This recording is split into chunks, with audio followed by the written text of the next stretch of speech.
সুনির্দিষ্ট প্রতিকার আইন 1877।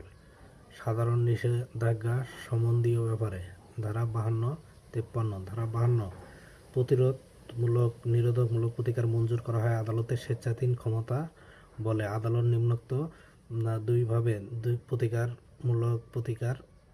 প্রতিরোধমূলক প্রতিকার মঞ্জুর করতে পারেন: অস্থায়ী নিষেধাজ্ঞা, চিরস্থায়ী নিষেধাজ্ঞা।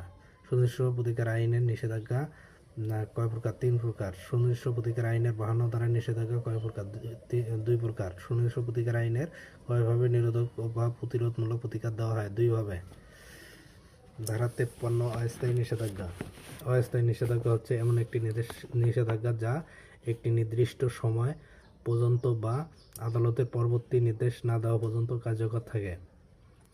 অস্থায়ী নিষেধাজ্ঞা মোকদ্দমা যে কোনো অবস্থাতেই মঞ্জুর করা যায় এবং এটি দেওয়ানি কার্যবিধির 1908 এর আদেশ 39 দ্বারা নিয়ন্ত্রিত হয়। অস্থায়ী নিষেধাজ্ঞা মঞ্জুর করার ক্ষেত্রে আদালতের নিচের নীতিগুলো অনুসরণ করে থাকে: আপাত দৃশ্যমান একটি মামলা থাকা, অপূরণীয় ক্ষতি।